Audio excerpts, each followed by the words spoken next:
Glória a Jesus Cristo, na defesa do Evangelho. Glória na defesa. O que é isso? É verdade. Muitos tentam defender o Evangelho. Paulo falou isso? Falou. Está aqui no livro de Filipenses, no primeiro capítulo, começando no 15, diz a Bíblia. Verdade é que também alguns pregam a Cristo por inveja e porfia, mas outros de boa mente. Uns por amor, sabendo que fui posto para a defesa do Evangelho. Mas outros, na verdade, anunciam a Cristo por contenção, não puramente julgando acrescentar a aflição às minhas prisões. Ok, Paulo se considerava como um defensor acérrimo do Evangelho. Se considerava que ele, glória a Deus, tinha sido levantado por Deus para defender o Evangelho. Mas eu não vejo Paulo defender o Evangelho na carne. Como você poderá defender o Evangelho vivendo a prática do pecado? Como você poderá defender o Evangelho e você não guardando o Evangelho? Isso é hipocrisia, pô. Ou você está pensando que defender o Evangelho é pegar na espada e ir lutar contra os inimigos, os opositores do Evangelho? Ou você está pensando que defender o Evangelho é você sair na rua e fazer manifestações pelos vossos direitos? Quando mais ou menos no teu país o governo dizer que vai fechar as igrejas e você sair na rua com os placares, cartazes, liberdade, liberdade, liberdade de expressão, liberdade. Isso não é defesa do Evangelho, não. Eu vejo pessoas a viver a prática da carne e dizer que estão a defender o Evangelho. E muitos deles se tornaram deputados, parlamentares, a dizer que estão a defender o Evangelho no parlamento. Deus não precisa que alguém lhe defenda. O Evangelho são as boas novas, não que começou na terra, que vieram do céu. No dia que nasceu Jesus, os anjos que estiveram lá, aos pastores anunciaram isso. Paz na terra, boa vontade de Deus para os homens. Anunciaram as boas novas. Disseram que havia nascido o Salvador. Disseram que nasceu em Belém aquele que poderia salvar a humanidade dos seus pecados. Boas novas. As boas novas que vieram do céu para a terra. O próprio Jesus falou: eu sou o pão vivo que desci do céu para dar vida. Não vossos pais comeram maná e morreram. Eu estou a vir do céu, dizia Jesus. A terra para vir da vida do mundo. Está em pecado, está morto. O salário do pecado é a morte. Então defender o Evangelho não é como fez Uza. Lembra-se da história de Uza? A Bíblia diz que Davi foi buscar a arca onde ficou abandonada por causa da corrupção de Saul. A arca estava morta. E Davi, quando subiu no trono, se lembrou da arca. E lhe falaram: olha, está lá na mata, na fazenda. E ele arrumou o povo, os sacerdotes, e foi buscar a arca. Só que Davi não buscou a arca segundo a lei de Deus. O que ele fez? Meteu a arca em cima de um carro. Pegou 2 bois, meteu-os à frente, 2 vacas, e levantou um carro, e meteu a arca no carro, e meteu um sacerdote, que era Uza, para guardar, para conduzir o carro. E assim, levaram a arca no carro. E Deus não admitiu isso, porque Deus havia declarado e determinado que a arca seria levada pelos coatitas consagrados. Homens consagrados levariam a arca e não ser levado pelo carro. E assim, o próprio Deus permitiu que os bois tropeçassem. E o tropeço dos bois levou também o carro a tropeçar. E o carro a tropeçar, a arca estava para cair no chão. E Uza tentou defender Deus. E Deus lhe matou. Foi ferido. E naquele dia Davi ficou com medo. E achou: não, essa arca vai me matar. Se já no caminho já começou a matar e deixou a arca, abandonou a arca mesmo lá na mata. Durante 3 meses. Até que ele foi consultar a Deus e Deus lhe revelou: eu não sou carregado pelos bois. Eu não sou carregado pelos bois e não sou defendido pelos homens. Aleluia. Eu mesmo, eu sozinho entro no vale. Sim. E eu toco na cabeça do inimigo. E eu saio a vencer porque eu nunca perdi a batalha. Mas você carregasse-me em cima dos bois, como disse um homem, e os bois sempre vão tropeçar. Somente os coatitas é que não tropeçam. Coatitas consagrados. Coatitas não consagrados também tropeçam. Porque eu vejo, glória a Deus, meus filhos, aleluia, de Arão a tropeçarem. quando estavam à frente da arca, lá na guerra contra os filisteus, filhos de Arão, não, filhos de Clara, descendentes de Arão, filhos de Eli, morrerem com a arca e a arca presa. Não vistes? Sim, na defesa do Evangelho. Esse Paulo que defendia o Evangelho, ele vivia o Evangelho. Esse Paulo que defendia o Evangelho, ele amava o Evangelho, aleluia, extremamente, aleluia, como ele foi perseguido nessa terra, quando ele disse, quando eu conheci Jesus, ele sofreu a perda de todas as coisas, pela excelência do conhecimento de Jesus Cristo, meu Senhor, eu sofri a perda de todas as coisas, e eu considero todas as coisas dela, viu? Alguém que tinha se doado por amor a Cristo, alguém que tinha renunciado, que tinha sacrificado a sua vida, a sua juventude por amor a Cristo, estava em condições de defender o Evangelho, e não pecadores querendo defender o Evangelho. Os usas não podem defender o Evangelho. Os usas, quando eles tentarem defender o Evangelho da carne, Deus vai os matar. Sim, a arca não pode ser levada, aleluia, pelos bois, pois está escrito: ó vós que levais os vasos do Senhor, santificai-vos, santificai-vos, santificai-vos, retirai-vos, retirai-vos, sai do meio dele, povo meu, não toqueis nada que é imundo. Sim, está escrito, mas essa geração está defendendo o Evangelho da carne. Na carne não se defende o Evangelho. A carne não querendo lutar, querendo ajudar Deus. Deus não precisa que alguém lhe ajude. Ele sozinho, como filho homem que desceu no inferno sozinho. Ninguém foi com ele, ninguém lhe ajudou. Sim, gritou, não havia alguém que era capaz, como João lhe procurou lá no céu. Só achou um que foi para o inferno sozinho. Aleluia, batalhou, os poderes do inferno. Sozinho venceu a morte, aleluia, e não tropeçou. Sozinho saiu no terceiro dia e ressuscitou. E as portas do inferno não puderam lhe reter. E saiu como vencedor, sozinho. Mas se vocês querem defender o Evangelho na carne, atropelando as Escrituras, defenda o Evangelho, sabe como? Amando o Evangelho. Quando eu vivo a prática da palavra do Senhor, quando eu amo o Senhor, virão as lutas.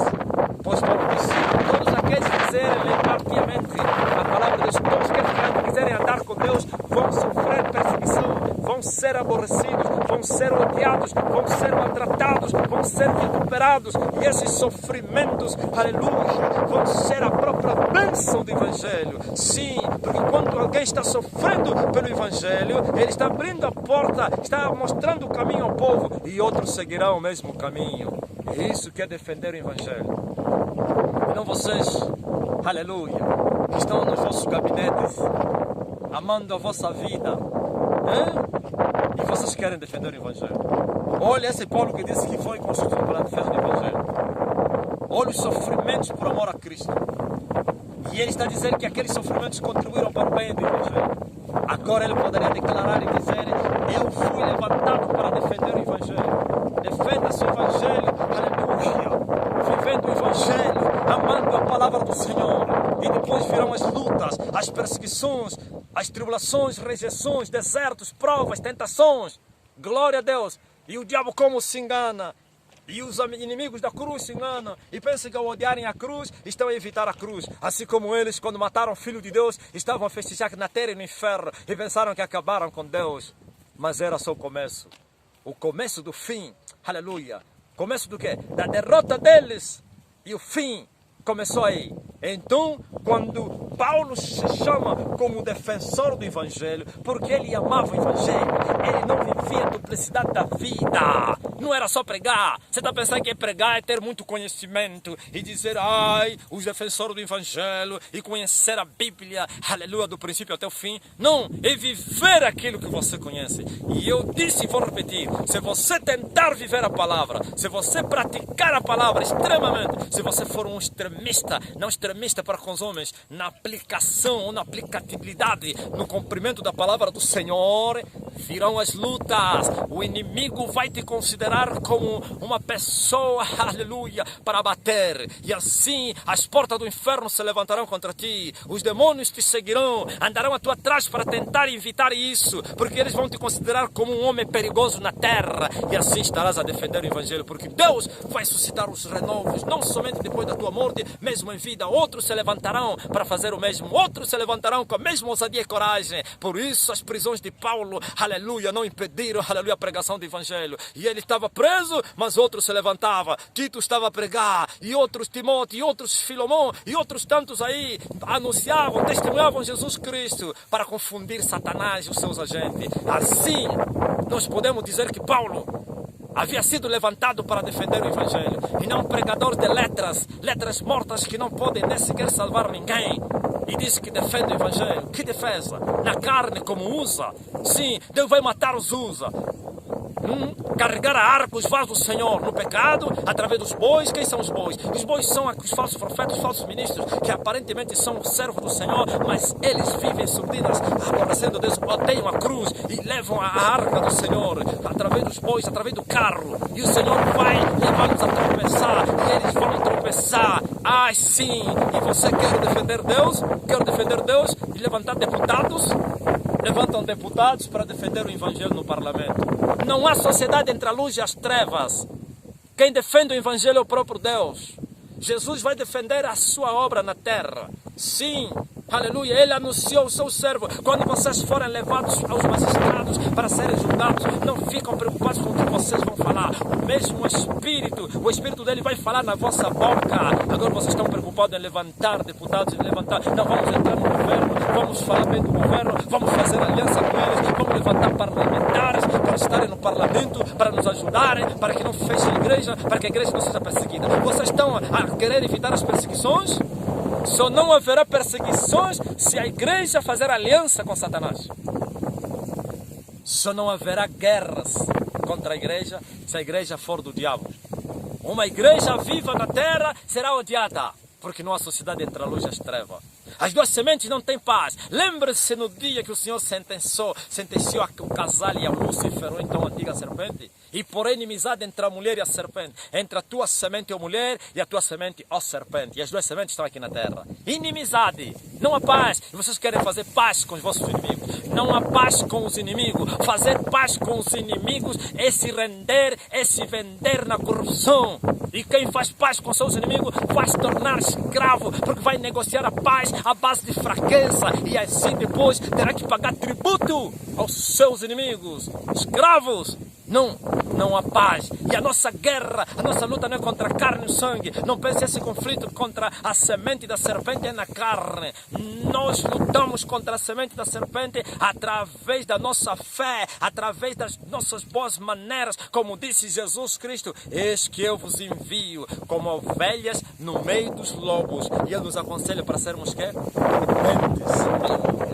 Como as serpentes. É simples como as pombas. Sim, temos que ser inteligentes e temos que ser humildes. Sim, como elementos indefesos, homens indefesos, porque as ovelhas não se defendem, mas temos alguém que nos defende. O nosso bom pastor, ele tem a vara na sua mão para castigar as ovelhas rebeldes. Mas não te esqueças, o nosso pastor, ele tem um cajado na mão para ferir os lobos que tentam vir devorar as suas ovelhas, porque está escrito: o bom pastor deu a sua vida pelas suas ovelhas. Eu não vou admitir que os lobos venham, aleluia, maniatar ou castigar as suas ovelhas, a não que passe com a permissão dele. Não haverá, glória a Jesus Cristo, paz nunca entre as duas sementes. Quando houver paz é porque todos são da mesma semente, porque Jesus falou isso: se o mundo vos odiar é porque eu vos chamei do mundo, por isso o mundo vai vos odiar e vos aborrecer. Mas se vocês, porque vocês não sois do mundo, então o mundo vai vos aborrecer. O mundo tem que nos aborrecer. Esses governos de Satanás têm que perseguir a igreja, tem que dar decretos contra a igreja, como foi feito com Sadraque, Mesaque, Abidinego, como foi feito com Daniel, como foi feito com José. Sim, sempre foi isso. Mas quando eles nos perseguirem, quando eles nos atacarem, quando eles nos odiarem, estarão nos ajudar para o nosso Deus se manifestar no nosso meio e assim crescermos, como foi com a igreja primitiva. Quanto mais eram perseguidos, mais a igreja crescia, não somente em números, mas também no espírito. E muitos se convertiam, até os perseguidores como Paulo, Saul de Tarso, se tornou defensor acérrimo do evangelho. Mas um dia ele perseguiu a igreja e ele falava com Deus quando foi arrebatado: Senhor, aleluia, Eles sabem que eu os perseguia, eu os maltratava. Quando eles matavam o seu servo Estevão, eu estava lá dando o meu voto, e eu guardava as roupas daqueles que massacravam Estevão. E o Senhor disse: dá-te depressa, sai de Jerusalém, porque não vão receber o meu testemunho. E ele partiu para os gentios e continuava a pregar, e para defender o evangelho foi odiado, foi perseguido, foi maltratado, cadeias, chibatadas e outras coisas, mas continuava intacto, firme, amando aquele, aleluia, quem ele tinha entregado a sua vida. E assim o evangelho foi defendido. Quando eles queriam acabar com Paulo, mais Paulos nasciam, outros Paulos nasciam em todas as nações, discípulos e mais discípulos, com o mesmo espírito de garra e fé e determinação, atitude e coragem. E agora, o que fazer? Nada. Pois Jesus disse: edificarei a minha igreja e as portas do inferno não vão prevalecer contra ela. Significa que as perseguições, as tribulações desse tempo presente não vão destruir a igreja, não vão parar com a igreja, mas negociar com outra semente, isso é que acaba com a igreja. Negociar com eles, fazer paz para não nos perseguirem, para não nos odiarem, para não nos maltratar, nos tornamos semelhantes a eles, porque nós vamos negociar a base de fraqueza e eles vão ditar regras. Ok, vocês não querem ser perseguidos, então vocês não falem isso e não fazem isso. E assim somos obrigados a obedecer, estamos a pagar tributo. Mas lembre-se de Pedro, mandaram para ele: parem de pregar esse nome. O que Pedro respondeu? Ouviu? Homem que estava disposto para ser perseguido e não rejeitava as perseguições. Disse que? Aleluia! Ele falou: prestem bem atenção. Importa obedecer a Deus do que aos homens. Vê se é justo vos ouvir a vocês, não antes a Deus. E em outras palavras, Pedro estava a dizer: nós vamos continuar a pregar Jesus Cristo, porque vamos obedecer a Deus, não a vocês. Vocês são carnais. E agora? Como é que ficou? Onde foi Herodes? Herodes foi ferido em pleno comício. Quando ele matou Tiago, meteu Pedro na cadeia, perseguiu a igreja, assolou a igreja. E outro dia num comício o povo gritava: voz de Deus, não de homem. E veio um anjo que lhe feriu e na hora ficou podre e foi comido pelos bichos e todos fugiram. Coisa estranha. Na hora o homem morre e apodreceu. Os bichos apareceram. Por quê? Porque Deus não admite alguém que toma a sua glória. Você persegue a igreja do Senhor porque Deus está te mandando. Lembre-se de Faraó. Para isso eu te levantei, para eu mostrar o meu poder a ti e para que o meu nome seja conhecido em todas as nações. Deus levanta os inimigos, a semente de serpente, para perseguirem a sua igreja. Com qual finalidade? Primeiro, para mostrar o poder dele aos inimigos da sua igreja. Segundo, para que o seu nome seja conhecido em todas as nações. Como? Porque eles verão o poder de Deus, como Deus vai julgar, como Deus vai maltratar os inimigos, e outros ouvirão e ficarão com medo, terror e tremor, suspirando como pombas. Sim, é isso que Deus faz de vocês. Estão a defender o evangelho na carne, a fazer manifestações, a levantarem deputados, a entrarem no congresso, no governo, porque não estaremos lá e a igreja não será perseguida. Vocês se tornaram semelhantes a eles e assim não sereis perseguidos, porque sois irmãos deles. Mas se vocês forem filhos de Deus, eles vão vos odiar. Se pelo nome do Senhor vocês forem vituperados, bem-aventurados sois vós, porque em vós repousa o Espírito do Senhor. Jesus disse: vosso nome será chamado de mau.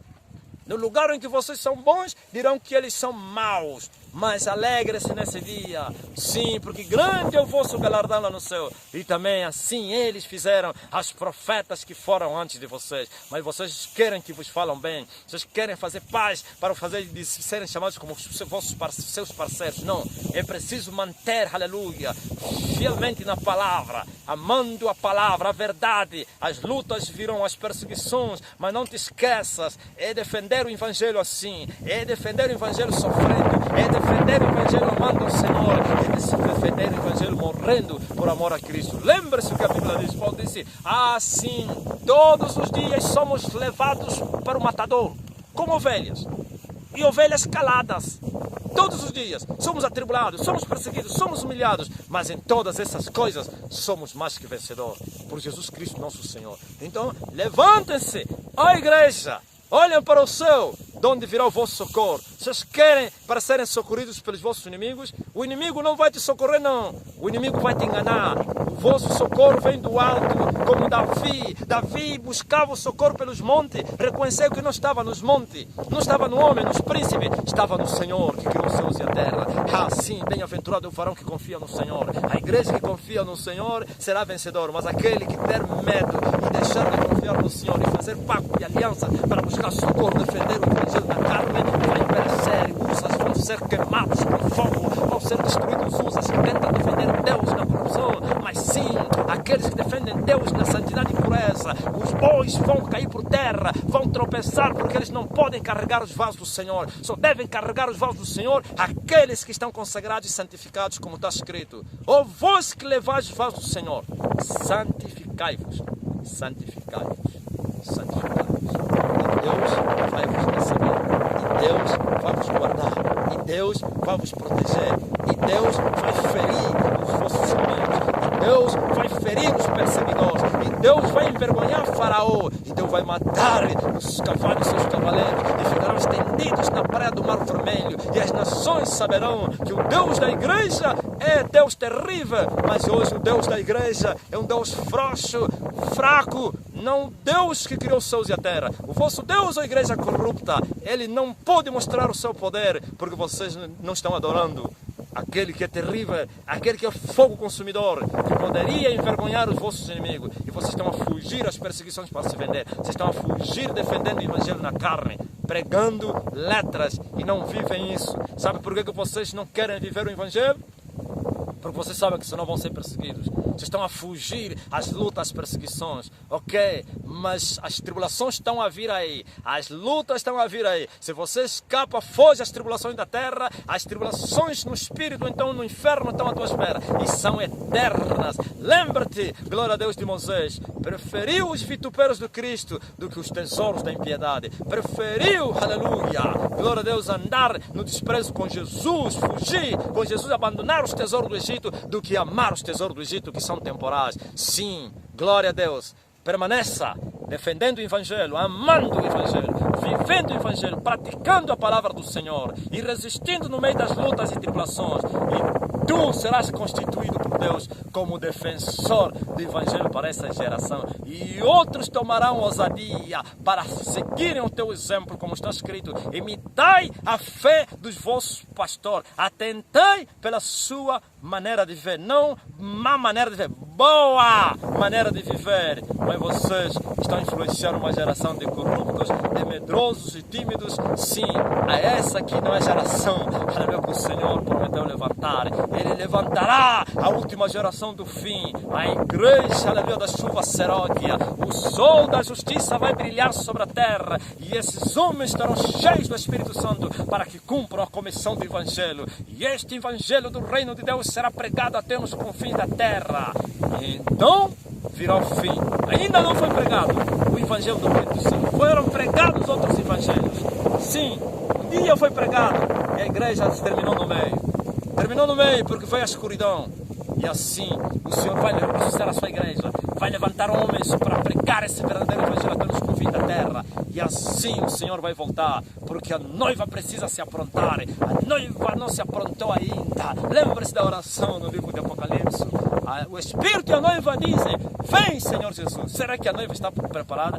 Nada. A noiva está vestida de Jezabel, a noiva está suja, a noiva está